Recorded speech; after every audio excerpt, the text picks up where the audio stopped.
Muy buenos días, amigos televidentes. Con ustedes en contexto. Debo de informar que Mónica, la directora ejecutora de este programa, pide disculpas porque tuvo un compromiso ineludible que lo obligó a estar ausente. Así que me pidió que viniese y, como hemos hecho televisión desde hace muchos años, aquí estoy. Pero hoy le tengo un invitado muy especial, alguien que no hace mucho que conozco, pero que aprecio ya muchísimo. Raúl Ovalle. Raúl Ovalle es economista con maestría en macroeconomía aplicada de la Universidad Católica de Chile. Ha participado ya en múltiples programas de capacitaciones, tanto en el Fondo Monetario Internacional, el BID, la Universidad de Columbia, en el sector local, asesor de Hacienda en cargos importantes. Además de eso, igualmente en el Grupo Banco Reserva, donde fue asesor y a la vez consejero de varias subsidiarias del Banco de Reserva. Yo puedo seguir hablando aquí por mucho tiempo, pero realmente lo que queremos hacer hoy es no hablar de Raúl, sino hablar con Raúl. Y por eso les presento como un honor extraordinario para mí personalmente y para contexto, Raúl Ovalle. Buenos días, Raúl. Muchísimas gracias, don William. Para mí es un privilegio estar compartiendo, intercambiando opiniones con usted en este programa. Y digo un privilegio porque de verdad que le tengo mucha admiración y respeto como profesional, pero sobre todo al ser humano. Pienso que el entorno internacional, en esta coyuntura en la que nos encontramos, pues amerita que sea analizado, que entendamos cuáles son estos factores de incertidumbre que están impulsando pues muchas dinámicas diferentes en los mercados de actividad, en los mercados laborales e incluso en el terreno sociopolítico. Pero adicionalmente, y quizás más importante, que podamos aterrizar esto a la realidad de nuestro país. ¿Qué significa todo este entorno para la República Dominicana? Y quizás me gustaría iniciar comentando que los últimos 24, 36 meses, desde diciembre de 2019 hasta la fecha, pues han visto unas turbulencias en el mercado internacional como probablemente no se habían visto en 40 años, desde la caída del muro de Berlín y posteriormente la desintegración de la Unión Soviética. ¿Por qué digo esto? Pues el mundo ha estado viviendo las consecuencias de una pandemia histórica, una pandemia que ocurre aparentemente una vez cada 100 años. Luego, de manera subsiguiente, pues un conflicto geopolítico que, si bien y sin desmeritar la tragedia humana que implica la guerra, si se compara con conflictos bélicos del pasado, parecería ser uno menor. Sin embargo, cuando se considera las consecuencias que ha tenido este conflicto sobre las cadenas de valor y de suministro a nivel global, pues esto es de hecho más comparable con fenómenos como guerras mundiales del pasado. Hemos visto que la inflación, ese fantasma que estuvo prácticamente oculto durante casi una década en economías avanzadas y estuvo bastante controlado en República Dominicana, pues nueva vez ha reaparecido. Y todo esto está coincidiendo entonces con un ciclo de política monetaria restrictiva, o dicho de otro modo, de incrementos de tasas de interés en economías avanzadas, también en economías emergentes. Todo este escenario que les acabo de describir, pues sin duda está condicionando cómo ha estado evolucionando e irá evolucionando la economía a nivel internacional. Y para poner algunos de estos comentarios en contexto y cuantificarlos, sería bueno que pensemos en la economía mundial. A veces me gusta la analogía de que es algo así como un bosque, ¿no?, que tiene un valor de alrededor de 100 trillones de dólares. Y aquí, cuando utilizo el término trillón, me refiero a la definición americana de trillón, 1.000 billones de dólares. Como contexto, el PIB de nuestro país, de República Dominicana, es uno que ronda los 100 billones de dólares. Y van a notar que en este bosque que le estamos llamando la economía mundial, pues hay una sección de este bosque que vale más o menos 25 trillones de dólares, y a eso le podemos llamar Estados Unidos. Hay otra sección de este bosque que sería la zona euro, que tiene un valor aproximado de 22, 23 trillones de dólares.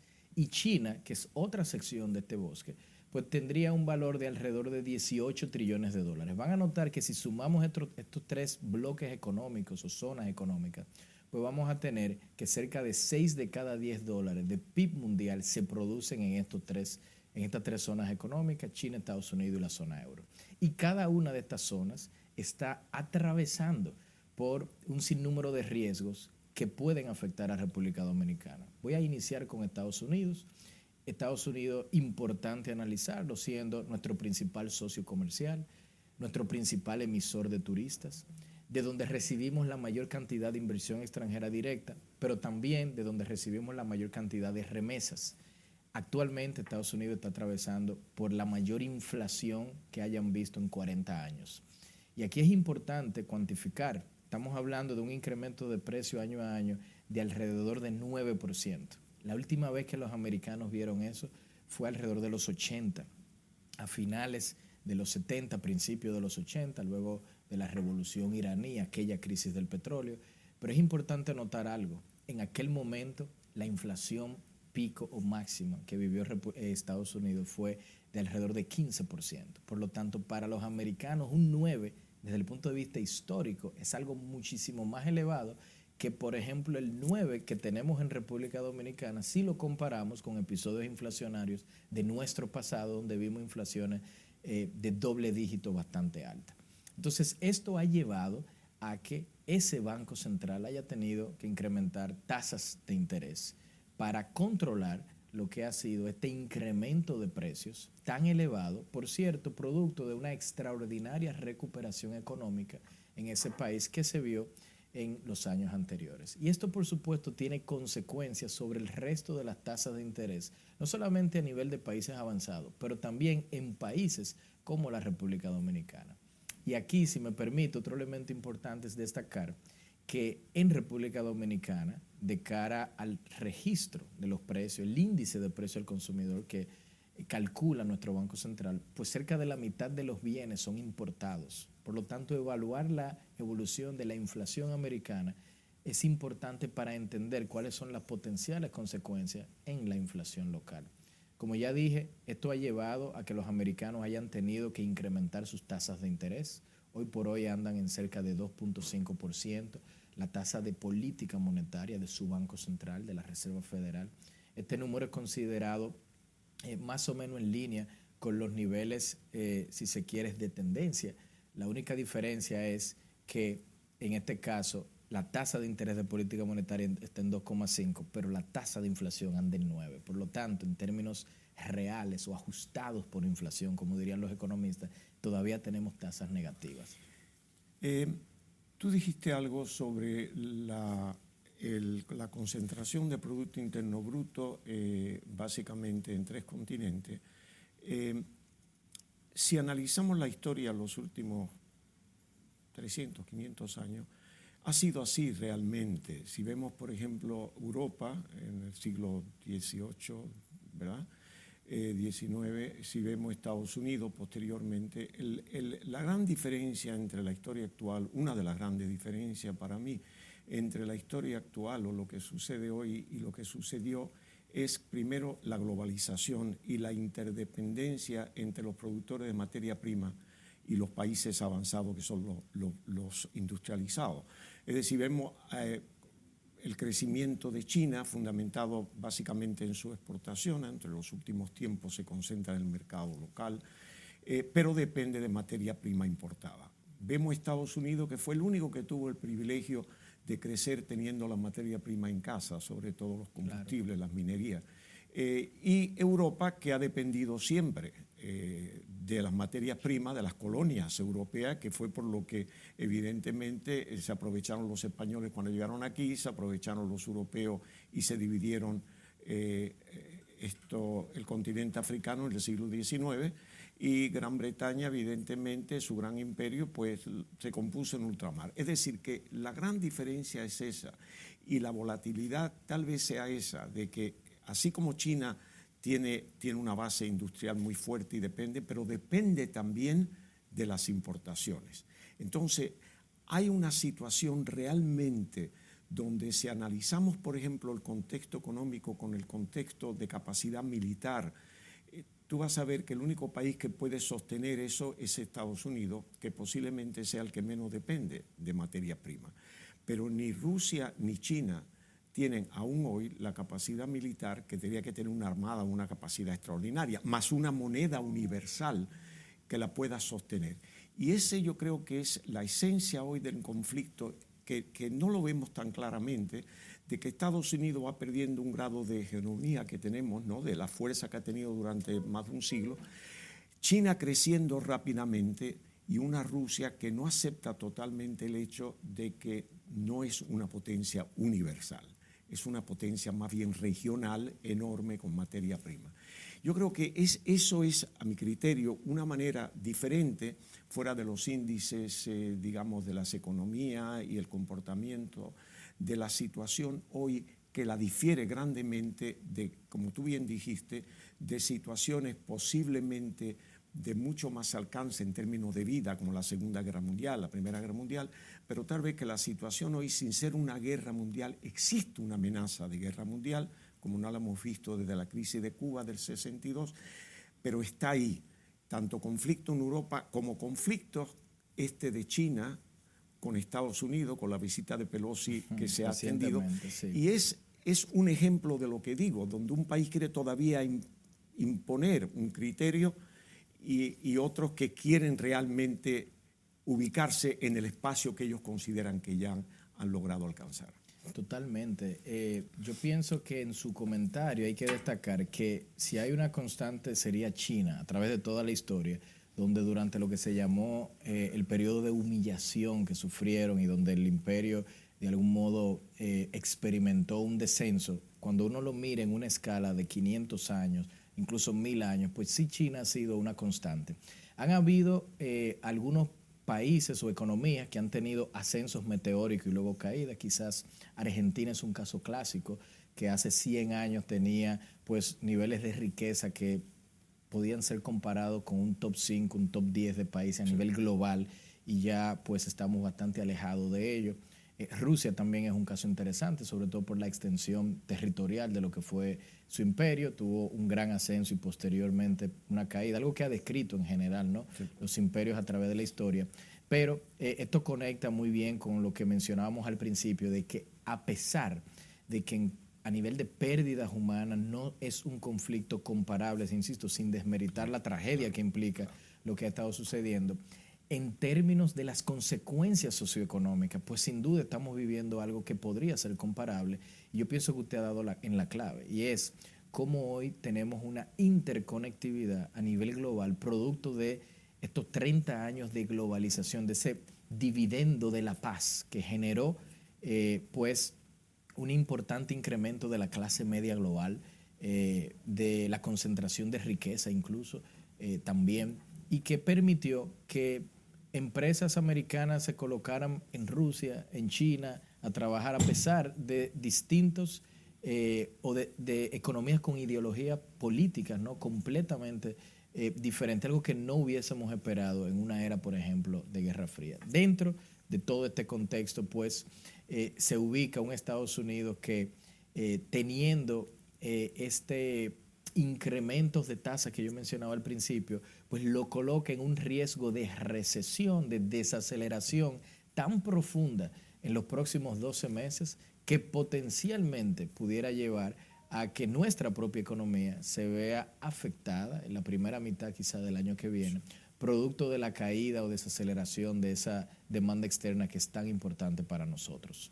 El costo del dinero, obviamente. Nosotros, en la política monetaria, lo que hemos hecho es ir posiblemente un par de pasos delante de Estados Unidos. Y lo tenemos que hacer por razones muy obvias, pero muy obvias. Dependemos, como tú bien dijiste, de Estados Unidos económicamente, nuestro mayor socio comercial, pero también culturalmente, también en la cantidad de dominicanos que viven fuera de República Dominicana en Estados Unidos. Ya tenemos hasta una influencia cultural directa de esos dominicanos que tienen esa característica de ser muy unidos la familia, y por lo tanto, aunque hayan nacido en Estados Unidos, todavía se identifican como dominicanos, la remesa, el vivir aquí, las costumbres, eso es sumamente no muy común en otras sociedades, pero en República Dominicana eso nos hace dependiente a la vez, pero también nos desarrolla.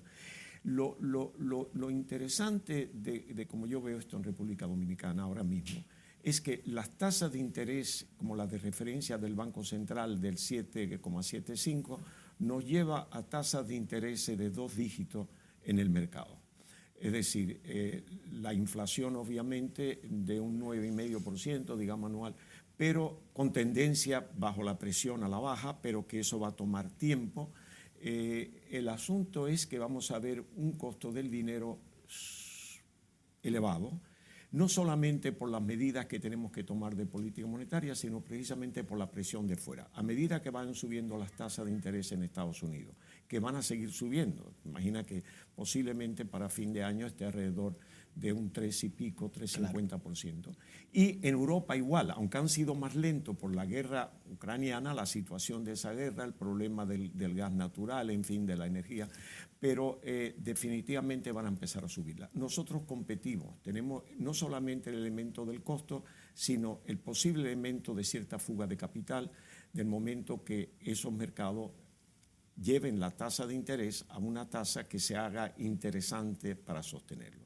Recuerda que aquí invertir en República Dominicana fue muy interesante durante el periodo de COVID porque las tasas de interés en esos países, en algunos en Europa, eran negativas y en Estados Unidos una tasa de referencia del 0 a 0,25, nosotros tenemos unas tasas mucho más interesantes. Pero ahora se invierte y el problema es que se ha invertido casi de la noche a la mañana. Esa tendencia ha subido de diciembre un 3% de la tasa de referencia en República Dominicana a un 7,75 en estos momentos, es un 160% de aumento en menos de un año. Claro. Es decir, uno de los problemas, si vamos a ir en un segundo, vamos a ir a una pausa, pero lo que sí pasa es que el impacto de los cambios acelerados, los cambios están sucediendo sumamente de manera acelerada, de forma que no lo podemos asimilar. Ni el ser humano puede asimilarlo, ni las economías pueden cambiar en 180 grados de esa manera. Pero volvemos, si me permite, vamos a hacer una breve pausa.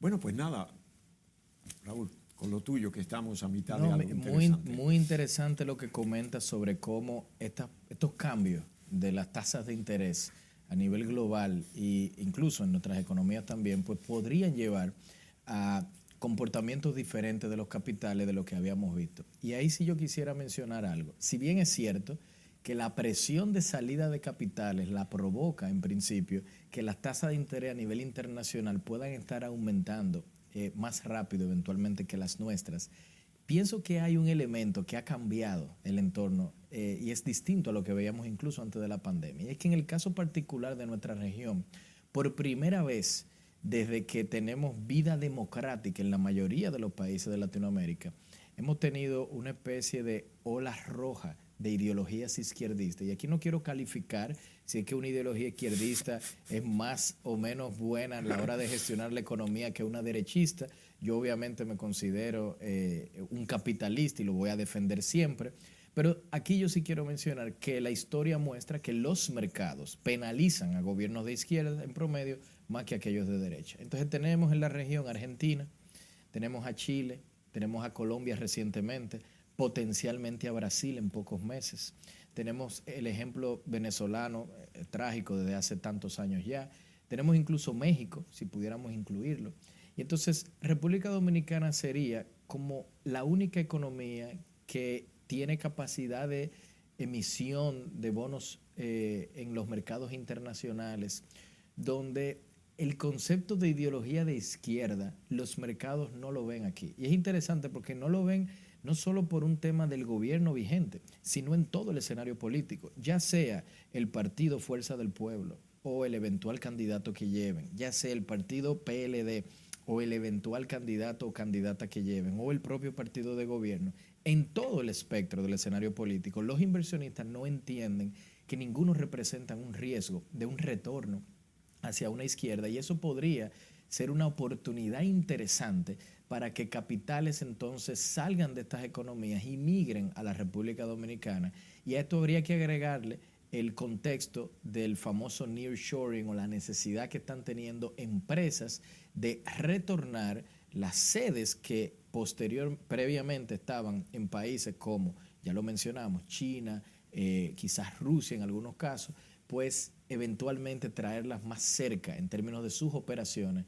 Y pienso que República Dominicana está, curiosamente, mejor posicionada que muchos otros países de la región para aprovechar esas oportunidades. Claro, aquí se va a necesitar sin duda de inversiones importantes, infraestructura y sobre todo en capital humano, que ha sido, en mi opinión, una de las tareas pendientes, incluso antes de la pandemia, pero con una mayor necesidad posterior a la pandemia.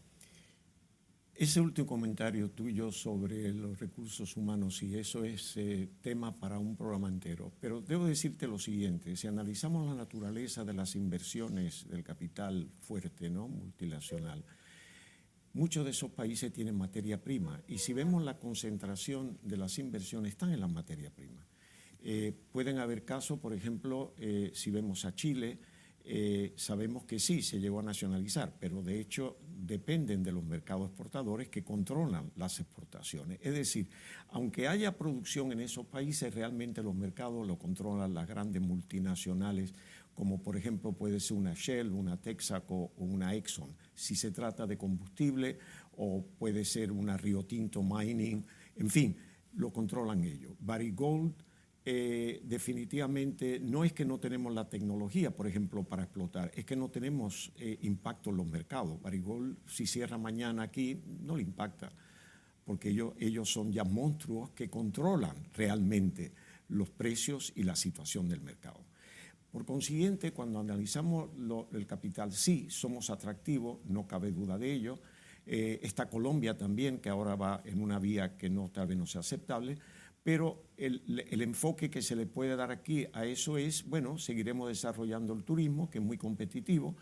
Elementos de combustible se habla, pero si lo hubiera, yo creo que ya se hubieran tomado pasos más serios. La minería, yo creo que sigue siendo algo limitada. Si la Barrick Gold invirtió lo que invirtió en eso, muy bien podían haberle hecho otra compañía en otros lugares si hubiera habido esos mismos depósitos.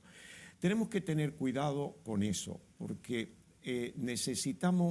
tenemos la estabilidad social, no cabe duda, pero en realidad, aunque nosotros nos podemos conformar con menos inversiones, como somos un país pequeño, el hecho es, y tú lo dijiste al final, el factor humano. Nosotros tenemos que ser mucho más competitivos en el elemento humano. Tenemos que corregir algunas fallas que para mí son fundamentales. Tenemos una brecha muy grande salarial, los salarios son muy bajos, las pensiones sufren las consecuencias de esas contribuciones por el salario ser bajo. Por consiguiente, eso para arreglarlo va a tardar tiempo.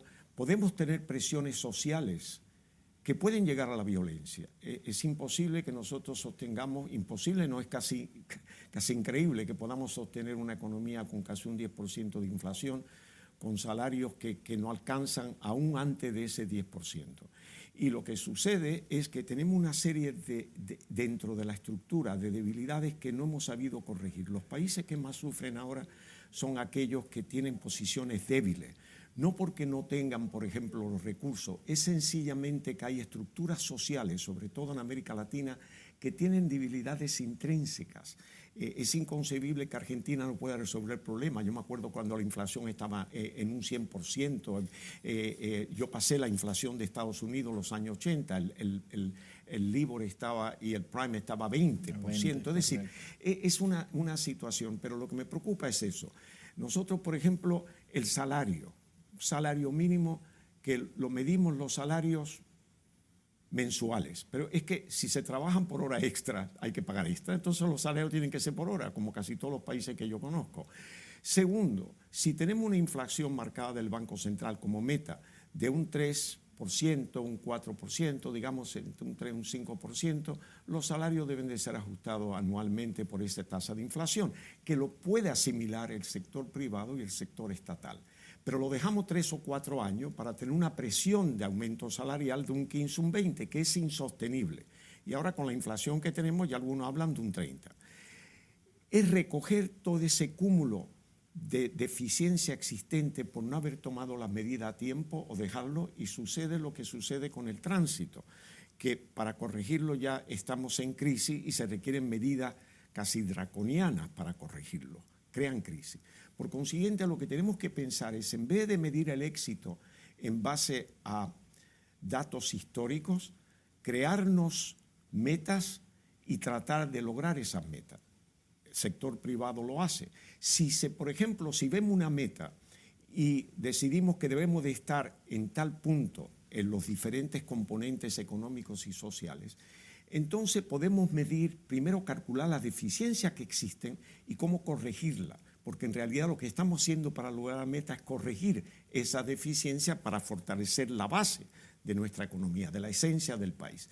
Al no hacer eso y considerar que porque estamos mejor hoy que estamos hace 2 años, porque que ya estamos mejor, no, es donde deberíamos estar. ¿Dónde es que deberíamos estar? Y el otro problema que no debemos de olvidar, aunque el inversionista foráneo no necesariamente lo considere para fines de poner su dinero en República Dominicana, invertir aquí, es la situación de Haití, que por mucho esfuerzo que hagamos nosotros con la comunidad internacional, no se va a resolver en Haití.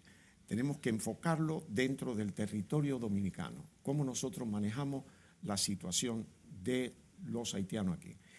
Dependemos ya de la agricultura grandemente de la mano haitiana, dependemos de la construcción, y el proyecto que yo hablé en el programa anterior del sur, justamente colindando con la frontera de Haití, donde no tenemos grandes habitantes, no tenemos albañiles, no tenemos gente para el servicio de hoteles, tenemos que desde ahora ir creando esas condiciones y preparando ese personal, porque si no, vamos a tener un flujo grande de haitianos en ese sector que va a crear más problemas la situación que ya tenemos. Si nos vamos a Verón en el este y vemos una cantidad de haitianos y vamos a tenerlo en la frontera, va a ser otro problema serio que puede crear situaciones delicadas dentro de República Dominicana, en todo el país. Por consiguiente, lo que yo veo es sí, tenemos una posición competitiva, como está la situación en la región y más allá de la región, muy atractiva. Pero vamos a concentrarnos realmente en los problemas que tanto hoy lo tenemos ya como problemas serios, que en el futuro pueden llegar a ser críticos. Y hay que recordar que nos analizan de fuera. Yo llego a la conclusión, como me formé, nací fuera de aquí, lo veo como dominicano y como extranjero a la vez. Y yo analizaba en el Royal Bank of Canada, cuando era responsable de riesgo de toda América Latina y el Caribe, dentro de los 30 países que nosotros analizamos estaba República Dominicana. Y hacíamos todos los análisis de country risk que tú conoces muy bien. Entonces conocíamos de este país. Cuando teníamos sucursales, más aún, pero aún sin sucursales. Por consiguiente, yo me gustaría ver algún momento que haya un cambio de estrategia en concentrarnos, no por publicidad, sino en analizar los problemas endémicos que tenemos y cómo corregirlos. Aquí hay muchachos de muchos talentos y yo a ti te felicito doblemente porque tú has buscado tu nicho aquí. Pero hay muchos que se han ido del país. Yo conozco algunos que están en Canadá, que están ahí. Eso es triste para el país, como yo lo veo, porque ahora es que necesitamos de esa juventud, con esas inquietudes, con esos conocimientos más allá de nuestra frontera, que entienda el mundo como lo entiendes tú, por ejemplo, el mundo internacional y cómo se manipula ese mundo internacional. Y por eso es que yo creo que debemos de ir pensando ya no solamente en lo bueno que tenemos lo reconoce todo, de lo malo no se habla tanto, pero ir corrigiéndolo lentamente porque eso no va a ser una corrección de la noche a la mañana. Mire, totalmente. Yo pienso que cuando se reconoce lo bueno hay que evitar caer en la complacencia, ¿no? Y mientras usted hablaba, lo que pensaba era que por su sangre corren aproximadamente 1000 años de historia viniendo de Europa. El promedio de la sangre dominicana, cuando usted le pregunta a un dominicano dónde comienza su historia, la mayoría se remonta a 1492, cuando la historia de República Dominicana, uno podría decir que al menos republicana, inicia con la independencia. Somos mucho más jóvenes. Si pensamos en el caso asiático, los chinos, son 5.000 años de historia. Y yo pienso que eso termina generando que hayan sociedades que tengan una capacidad más natural que otras de pensar más hacia largo plazo versus pensar en resolver los problemas del corto plazo. Habiendo dicho eso, sin duda que usted ha tocado los dos elementos que en mi opinión representan los dos principales, no solamente riesgos, pero los tópicos a atender de políticas públicas, y ni siquiera de República Dominicana exclusivamente, sino en los próximos 30 años para economías avanzadas también, que son política educacional y política migratoria.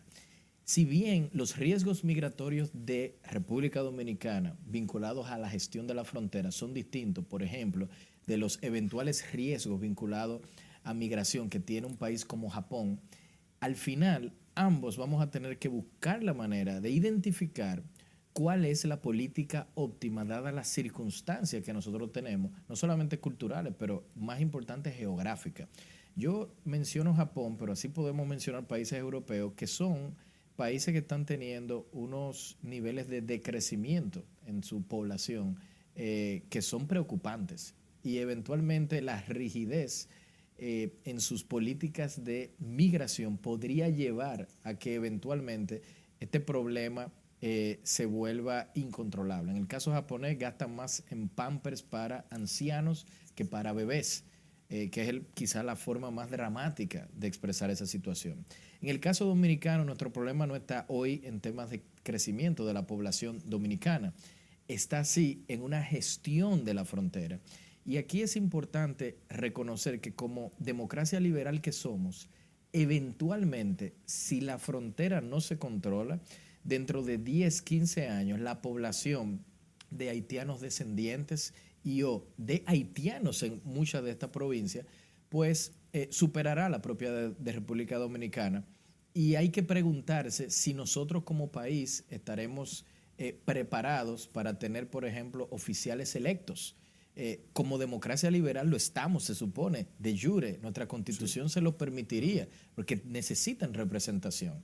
La pregunta es si este vínculo cultural que sin proponérnoslo se está comenzando, o mejor dicho, ya tiene años formándose, si es que nuestro país está preparado para ver las consecuencias de esto durante la próxima década, por ejemplo. Retomando el tema de la educación, pues claro, es importantísimo que los niveles de salario de República Dominicana estén vinculados a la productividad del mercado laboral a través de todos sus segmentos. Pero ¿cómo se incrementa la productividad en el tiempo? No es algo que ocurre por arte de magia. Por arte de magia se requieren de políticas públicas que fomenten pues la inversión en capital humano. Usted mencionaba el caso de los albañiles, que son un ejemplo de políticas que tienen de hecho 30 años en países donde se implementan. ¿De qué? De politécnicos, de entregarle a las personas no la educación clásica tradicional que muchas veces en mercados pequeños no encuentra utilidad inmediata, o que al revés requiere de muchos años adicionales de educación para que se genere entonces una utilidad en el mercado laboral, sino que a través de estos trabajos más prácticos, si se quiere, pues permiten una inserción laboral más temprana. Y son algunos de los elementos que yo pienso que sin duda nuestras autoridades, y cuando digo autoridades no me refiero ni siquiera al sector público, todos los stakeholders, el sector privado también, las propias universidades y académicos, comentaristas como usted que puedan también contribuir al debate, van a tener que definir cómo se va a ver esto en los próximos años. Sí, muy interesante tu enfoque. Vamos a hacer una breve pausa de nuevo. Nos lo obliga el protocolo y los ingresos del programa, pero continuamos con esto cuando volvamos.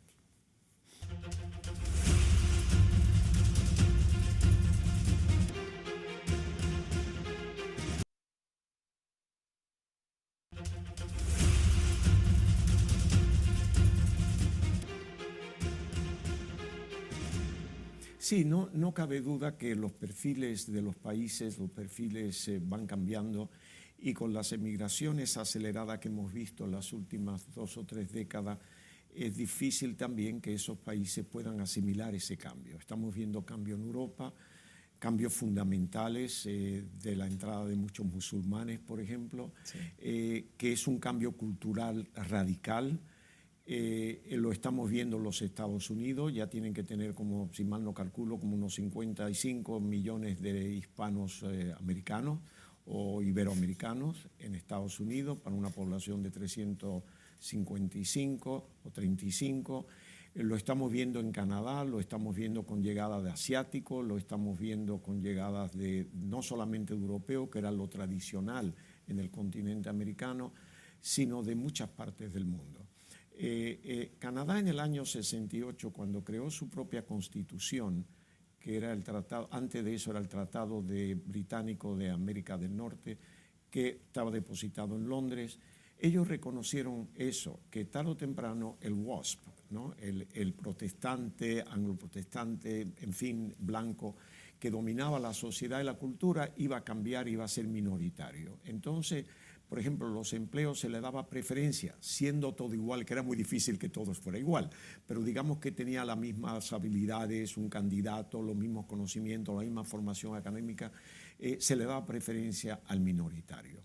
Y la idea era encajar ese minoritario en los niveles productivos y en los niveles sociales de más importancia, no relegar ese que venía de migrantes o de una primera generación a un plano secundario.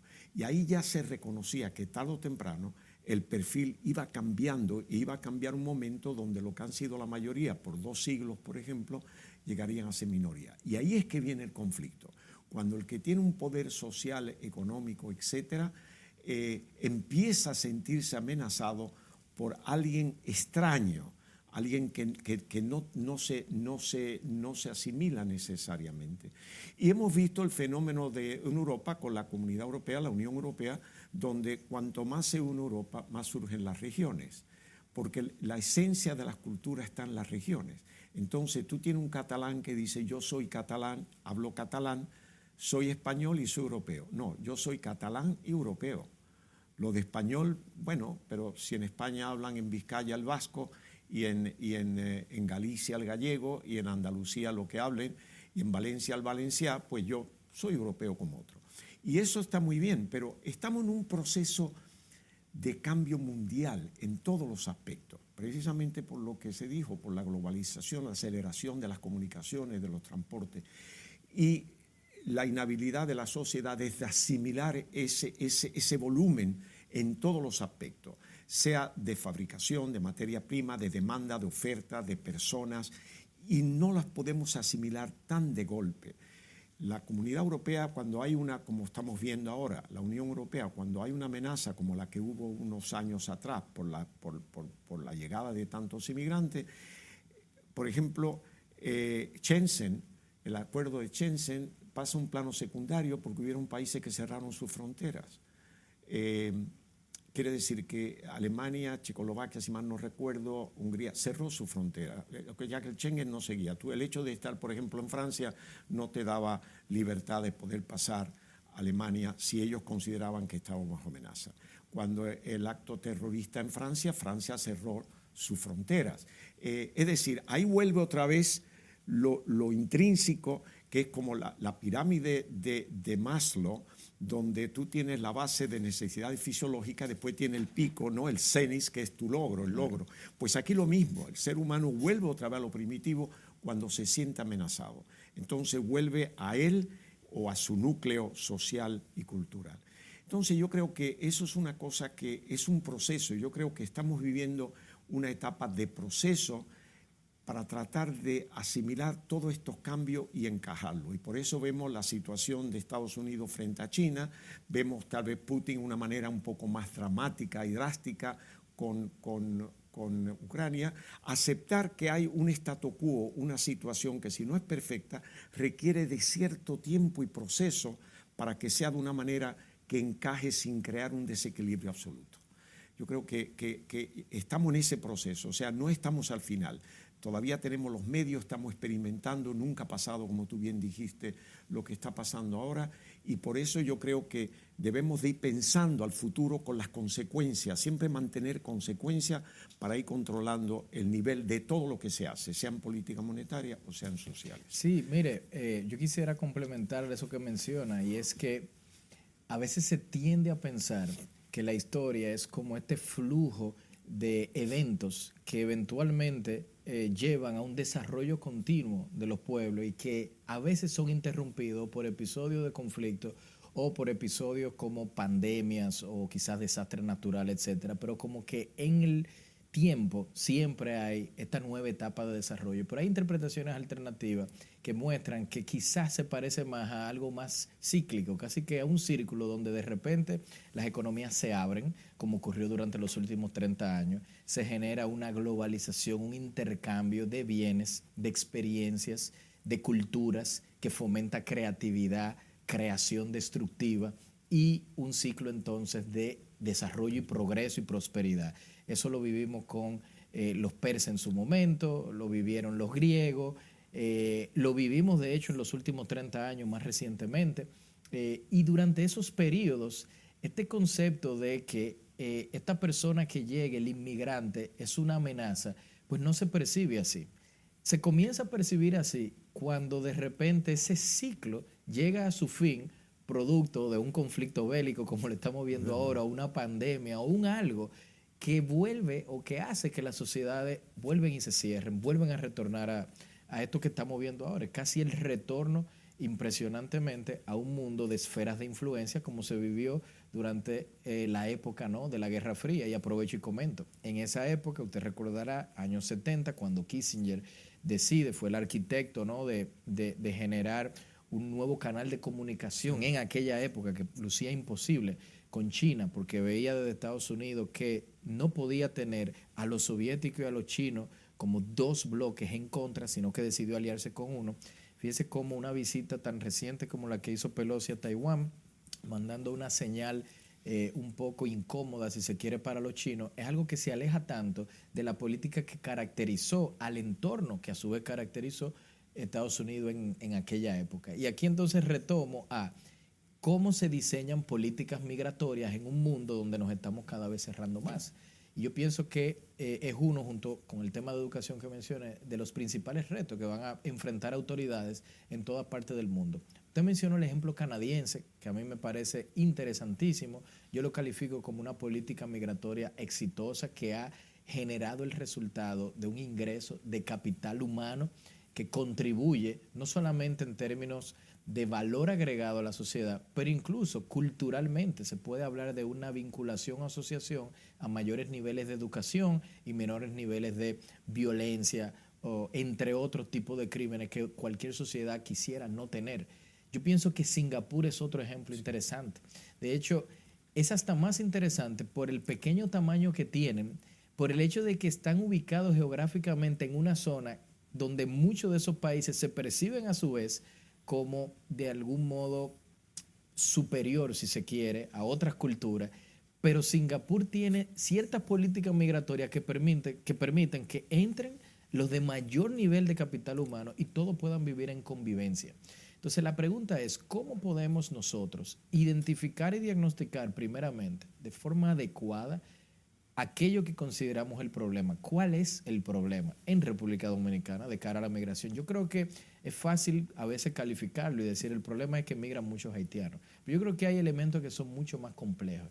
Y se requiere primero de ese diagnóstico. A partir de ahí, puede decir, bueno, ¿cuál es la política migratoria que me acerca más a ese futuro, como bien mencionaba, de no gestionar el corto plazo, sino pensar cómo me quiero ver a 10 años? Quiero a 10 años ver poblaciones en la frontera donde más del 50% tengan mayorías extranjeras, o las quiero dominicanos. ¿Qué puedo yo hacer ahora para que, si tengo extranjeros, sean los que contribuyan, o en términos de capital humano, incluso si es estrictamente una fuerza laboral en sectores como construcción y agropecuario, que hayan registros definidos, que paguen sus impuestos, etcétera, ¿no? Que contribuyan a la seguridad social, etcétera, etcétera, etcétera? Yo pienso que esos son los temas no tanto del futuro, sino del presente y que desde ya tenemos que ir gestionando. Sí, no son las consecuencias, las vamos a ver en el futuro, de las decisiones que se tomen hoy, ¿no? Las medidas que se empiecen a incorporar hoy. Pero sí, yo estoy contigo. Primero, un país como el nuestro, como todos los países del mundo, pensando que hoy somos 8.000 millones de habitantes, ante la migración era afectada porque hace, por ejemplo, 550 años, por ejemplo, la población serían 4.000 millones, 5.000 millones, todavía había capacidad de aceptación. Los países latinoamericanos veían la necesidad de la migración europea para desarrollar sus economías. Hoy esos países se consideran en algunos casos que ya están sobrepoblados, le crea presiones adicionales. Pero nosotros tenemos que pensar que vamos a tener y tenemos un componente haitiano del cual dependemos. Si por un lado hablamos de la capacitación del dominicano por educación y por formación, vamos a tener entonces una necesidad de haitianos para las labores más bajas, como los Estados Unidos con los que entran de Latinoamérica. El otro problema que no se ha visto es que los países latinoamericanos, los países donde se generan los inmigrantes, quitando guerras y quitando conflictos, no han hecho gran cosa para mejorar la situación interna. Es decir, nosotros, yo he dicho de República Dominicana que, por ejemplo, pensamos en la migración haitiana, pero no pensamos en la migración dominicana, que de aquí salen semanalmente yola. ¿Por qué se va el dominicano? ¿Cuál es la situación que lo obliga, o la percepción de situación que obliga a un ciudadano a dejar su país, que es muy triste dejar un país e emigrar, y arriesgar su vida en el proceso que los haitianos no arriesgan, los dominicanos sí cuando cruzan el Canal de la Mona? Es decir, que los países tienen esa responsabilidad de analizar ambos lados y ver cómo también se corrige la deficiencia que pueda hacer para esa fuga de talento en muchos casos o de personas que de toda manera el país, como el nuestro en crecimiento como está, va a requerir. Me han hecho señas, Raúl, de que ya estamos llegando al final del programa. No tragedia, porque yo te voy a invitar de nuevo. Lo digo aunque no esté Mónica aquí, pero hoy me corresponde hablar en nombre de Mónica. Ya yo se lo dije a ella. Tú vas a volver porque realmente me permito decir en público de todo corazón que enriquece el programa y que eres un ejemplo de lo que hablamos de los jóvenes en los países. El futuro está en manos de ustedes y las visiones esas son necesarias, esas inquietudes y no solamente las inquietudes, la forma de corregir lo que hay que corregir y de dar valor a lo que tenemos y fomentarlo. Te agradezco infinitamente, tanto en nombre propio como de contexto y en ausencia de Mónica, que yo sé que va a disfrutar este programa cuando lo vea. Muchísimas gracias, un fuerte abrazo.